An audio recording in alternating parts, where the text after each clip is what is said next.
Hello everyone, I welcome you again. So children, this is the part 3 video of chapter 10 states of matter. So children, this is the last video of this chapter. In this video we are going to complete the rest of the topics. So let's start it. So our next topic is solution. तो solution children क्या होता है? A solution is formed. कब formed होता है, कब बनता है? When one or more than one substance dissolves in another substance. जब कोई एक सब्सटेंस दूसरे सब्सटेंस में मिलता है, जैसे कोई एक चीज़ दूसरे चीज़ में जब मिलती है, दो सब्सटेंस अगर आपस में मिल रहे हैं या फिर दो से ज़्यादा सब्सटेंस आपस में मिलते हैं तो they form a solution. So the substance that dissolves is called solute. So children, solution को जानने के लिए हमें ये भी जानना ज़रूरी है कि सॉल्यूट और सॉल्वेंट क्या होता है। सो जो भी सब्सटेंस हम डिजॉल्व कर रहे हैं, ठीक है, जो भी सब्सटेंस को हम डिसॉल्व कर रहे हैं उसको हम कहेंगे सॉल्यूट। ठीक है, and the substance that dissolves the solute, और ऐसा सब्सटेंस जो सॉल्यूट को डिसॉल्व कर रहा है उसको हम कहेंगे solvent. For example I am explaining this. For example take a glass of water, ठीक है, और उसमें आपको मिक्स करना है 1 स्पून ऑफ शुगर। तो शुगर यहाँ पे आप किस चीज़ को डिज़ोल्व करना चाहते हो? शुगर को। आप शुगर को मिलाना चाहते हो किस में? वाटर में। तो किसको मिला रहे हो? शुगर को। तो शुगर यहाँ पे क्या है? सॉल्यूट। और किस में मिला रहे हो? वाटर में। तो वाटर यहाँ पे क्या है? सॉल्वेंट। सो अंडरस्टैंड चिल्ड्रन, जिस चीज़ को हम मिलाना चाहते हैं, जिस सब्सटेंस को हम डिज़ोल्व करना चाहते हैं उसको हम सॉल्यूट कहते हैं। जैसे हम पानी में शुगर मिला रहे हैं, सॉल्ट मिला रहे हैं, तो शुगर और सॉल्ट यहाँ पे सॉल्यूट है। और किस में मिलाना चाहते हैं वो है solvent. So one of the most important point here, water is known as universal solvent. Water को हम यूनिवर्सल सॉल्वेंट कहते हैं because most of the things, ठीक है, कैन डिज़ोल्व इन वाटर। जो चीज़ें होती हैं, जो हमारे सब्सटेंसेस होते हैं वो वाटर में डिज़ोल्व हो जाते हैं। तो it is also known as, जो हमारा वाटर है is known as universal solvent. So next topic is different types of solution. So children, we have different types of solution like solid dissolvable liquid. तो ऐसे solid जो liquid में dissolve हो जाते हैं, यानी कि उसमें मिल जाते हैं, मिक्स हो जाते हैं, ठीक है, डिज़ोल्व यानी घुल जाते हैं। तो ऐसे सॉलिड सब्सटेंस जो लिक्विड वाली चीज़ों में मिक्स हो जाते हैं वो इस कैटेगरी में आते हैं। जैसे salt is a solid, sugar is also in the solid form, chocolate is also in the solid form, coffee है वो भी सॉलिड फॉर्म में। तो ये जो चीज़ें हैं ये लिक्विड में डिज़ोल्व हो जाती है, यानी कि इसमें सॉल्युबल है, मिक्स हो जाती है। Second is liquid dissolve in liquid. तो ऐसी चीज़ें इस कैटेगरी में आती हैं जैसे कोई भी लिक्विड ही चीज़ है, यानी कि हमारा सॉल्वेंट भी तो लिक्विड है ही और जो हमारा सॉल्यूट है वो भी लिक्विड ही है। तो लिक्विड को लिक्विड में मिलाते हैं, जैसे milk, lemon juice, ink, food colour. तो ये ऐसे लिक्विड हैं, तो हम इसको लिक्विड में मिलाएंगे तो ये डिज़ोल्व हो जाता है। Then we have third one, gas dissolve in liquid. तो जो गैसेस होती हैं अगर वो लिक्विड में डिज़ोल्व हो जाती हैं वो इस कैटेगरी में आती हैं, जैसे ऑक्सीजन, कार्बन डाइऑक्साइड। ये तो जो गैसेस हैं ये पानी में डिज़ोल्व हो जाती हैं, मिक्स हो जाती हैं। इसी रीज़न की वजह से जो एनिमल्स हैं जो वाटर में रहते हैं वो ब्रीथ कर पाते हैं। ठीक है चिल्ड्रन। सो कार्बोनेटेड ड्रिंक्स का भी एग्जांपल है यहाँ पे। कार्बोनेटेड ड्रिंक्स कौन सी होती है? जैसे कोल्ड ड्रिंक्स होती हैं। हम लोग जो कोल्ड ड्रिंक्स में बबल्स देखते हैं, जो फिज देखते हैं, ठीक है, सो दैट बबल्स, हम जो कोल्ड ड्रिंक की बोतल को ओपन करते हैं उसमें जो गैस होती है दैट इज़ जो प्रेजेंट, वो कार्बन डाइऑक्साइड होती है।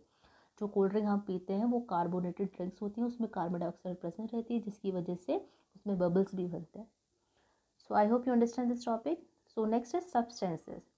So here we have two types of substances children. The one is soluble and second is insoluble. तो soluble substances कौन से होते हैं? Substances that dissolve in water such as sugar, salt, milk, coffee, etc. तो ऐसे substances जो पानी में dissolve हो जाते हैं, ठीक है, जैसे एग्जांपल अभी हमने पढ़े कॉफ़ी, सॉल्ट, शुगर। तो ये सारी चीज़ें हैं वो पानी में डिज़ोल्व हो जाती हैं। तो these type of substances are known as soluble substances. जो सब्सटेंसेस पानी में डिज़ोल्व हो जाते हैं उन्हें हम कहते हैं सॉल्युबल सब्सटेंसेस। डिज़ोल्व होना यानी कि उसमें अच्छे से घुल जाना, मिक्स हो जाना, ठीक है, तो सॉल्युबल सब्सटेंसेस। और insoluble is just opposite. Insoluble substances में क्या होते हैं, ऐसे सब्सटेंसेस, ऐसी चीज़ें जो पानी में डिजॉल्व नहीं होती हैं, ठीक है। सच एज चॉक पाउडर, अगर हम चॉक पाउडर को पानी में मिलाएंगे तो वो डिजॉल्व नहीं होगा ठीक से, ठीक है। मड, सैंड, स्टोन, ये सारी चीज़ें पानी में डिजॉल्व नहीं होती हैं, ठीक है। सैंड, स्टोन, ये सब क्या होगा, ये नीचे सेटल डाउन हो जाएंगे। चॉक पाउडर भी नीचे सेटल डाउन हो जाएगा, ठीक है, और यह फ्लोट करेगा। तो जो चीज़ें फ्लोट करती हैं या फिर नीचे सेटल डाउन हो जाती हैं, इसका मतलब वो चीज़ें पानी में डिजॉल्व नहीं हो रही हैं। तो ऐसी चीज़ें जो पानी में डिजॉल्व नहीं होती हैं, इनको हम कहते हैं insoluble substances. I hope you clear this topic. Substances, soluble substances जो पानी में डिजॉल्व हो जाती हैं, मिक्स हो जाती हैं, घुल जाती हैं। इनसॉल्युबल सब्सटेंसेस जो पानी में डिजॉल्व नहीं होती है और नहीं घुलती हैं, या तो वो फ्लोट करेंगी या तो वो सिंक करेंगी in water. Next is miscible liquids and immiscible liquids. So children, miscible liquids क्या होते हैं, ऐसे लिक्विड्स व्हेन टू लिक्विड्स, जैसे हम सॉल्यूट और सॉल्वेंट ले रहे हैं, तो सॉल्यूट भी लिक्विड होगा और सॉल्वेंट भी लिक्विड होगा। तो ऐसे liquids when two liquids are mixed and dissolve completely in each other. तो ऐसे लिक्विड जो आपस में कंप्लीटली आपस में मिक्स हो जाते हैं, डिजॉल्व हो जाते हैं, they are known as miscible liquids. यानी कि आप दोनों चीज़, आपका जो सॉल्यूट है, सॉल्वेंट है, दोनों ही लिक्विड होना चाहिए यहाँ पे, ठीक है। जो हम जिसमें मिला रहे हैं वो भी लिक्विड, और जिसको मिला रहे हैं वो भी लिक्विड होना चाहिए, और वो आपस में अगर अच्छे से मिक्स हो जाते हैं, कंप्लीटली डिजॉल्व हो जाते हैं, वो होते हैं हमारे मिसिबल लिक्विड्स। जैसे we have example milk. Milk को हम वाटर में मिक्स करें तो अच्छे से मिक्स हो जाता है। इंक भी वाटर में अच्छे से मिक्स हो जाता है। फूड कलर भी वाटर में अच्छे से मिक्स हो जाता है। विनेगर, लेमन जूस, हनी, ये सारी चीज़ें वाटर में बहुत अच्छे से डिजॉल्व और मिक्स हो जाती हैं कंप्लीटली। तो this liquids are known as miscible liquids. याद रखना children, miscible liquids, immiscible liquids में दोनों चीज़ें लिक्विड ही होनी चाहिए। सॉल्वेंट और सॉलिड दोनों ही लिक्विड होना चाहिए, और जो आपका सॉल्यूशन बनेगा वो भी लिक्विड ही होगा। इमिसिबल लिक्विड्स क्या होते हैं, immiscible liquids when two liquids do not mixed and dissolve completely. Yes, ऐसे लिक्विड्स जो आपस में डिसॉल्व नहीं होते हैं, मिक्स नहीं होते, दोनों ही लिक्विड होने चाहिए। जैसे पानी में हम कोई दूसरा और लिक्विड मिला, जैसे हम कोई ऑयली सब्सटेंसेस कभी भी पानी में डिसॉल्व नहीं होते, वो हमेशा पानी के ऊपर फ्लोट करते हैं। आप कोई सा भी ऑयली सब्सटेंस ले, आप कोई सा भी ऑयल ले लीजिए, ग्रीस ले लीजिए, कैरोसिन ले लीजिए, पेट्रोल ले लीजिए, कुकिंग ऑयल ले लीजिए, वो सब ऊपर पानी में फ्लोट करेंगे। तो ऑयली सब्सटेंसेस ये सब लिक्विड फॉर्म में ही हैं, ठीक है।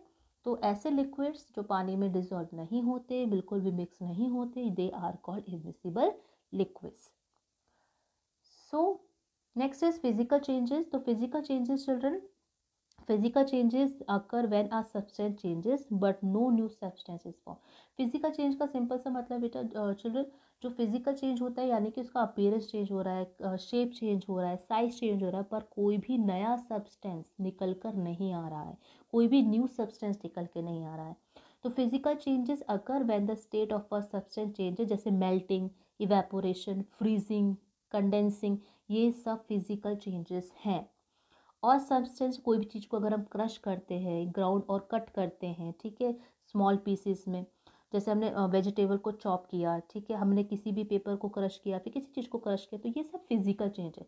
यानी कि हम उसका शेप, उसका साइज, उसका अपीयरेंस वो चेंज कर रहे हैं, पर कोई भी नया सब्सटेंस, कोई भी नई चीज़ निकल के नहीं आती है। तो these changes are known as physical changes. Physical changes are reversible and irreversible also. यानी कि कुछ फिजिकल चेंजेस होते हैं वो रिवर्सिबल भी होते हैं, और कुछ फिजिकल चेंजेस इरिवर्सिबल भी होते हैं। जैसे हम हमारे हाथ से अगर कोई ग्लास नीचे गिर जाता है तो वो ब्रेक हो जाता है, ठीक है, वो फिजिकल चेंज है। पर टूटने के बाद जो ग्लासेस होते हैं they convert into small small pieces, तो हम उसको दोबारा से बिल्कुल वैसा जार या वैसा ग्लास नहीं बना सकते, बट ये फिजिकल चेंज ही है। कुछ फिजिकल चेंजेस दोबारा से चेंज भी हो जाते हैं अपनी पहले वाली स्टेट पे, और कुछ चेंजेस नहीं भी होते हैं। For example boiling of water, drying of clothes, melting of ice cream, beating of metal, glowing of bulb, cutting of roots, ये all are physical changes। Next is chemical changes. Chemical changes childrens में chemical reaction होती है, ठीक है, और जब भी chemical change होता है किसी भी दो चीज़ों के बीच में, तो उसमें उन दोनों को ऐड करने के बाद कोई नया सब्सटेंस निकल कर आता है, न्यू सब्सटेंस फॉर्म होता है। जैसे change in colour, gas given of हो जाती है, न्यू सॉलिड फॉर्म बनता है, या फिर टेम्परेचर में चेंज आता है, ठीक है। जैसे we have some example, iron rusting. जब हम आयरन की चीज़ों, लोहे की चीज़ों में जब जंग लग जाता है, रस्ट लग जाता है, रस्टिंग मीन जंग लग जाता है, तो वो एक केमिकल चेंज है। जब हम किसी चीज़ को बर्न करते हैं, जब हम कुकिंग करते हैं, हम कुछ भी चीज़ को कुक करते हैं ना, वो केमिकल चेंज है, ठीक है। बेकिंग अ केक, ठीक है। इलेक्ट्रोप्लेटिंग भी is a chemical change. Banana rotting, जब बनाना में जब उसमें सड़ने लग जाता है, वो ख़राब होने लग जाता है, वो भी केमिकल चेंज है। विनेगर और बेकिंग सोडा को जब हम ऐड करते हैं, वो भी केमिकल चेंज है। फायरवर्क्स जो होता है, ठीक है, जब फायर क्रैकर्स को जलाते हैं, वो भी एक केमिकल रिएक्शन ही होता है, उसमें केमिकल चेंजेस होते हैं। और केमिकल चेंजेस जो होते हैं वो इरिवर्सिबल होते हैं, यानी कि दोबारा से अपने पहले वाली स्टेट पे वापस नहीं आते हैं। I hope children you understand all the topic nicely. Keep watching the videos and study well. Take care. Bye.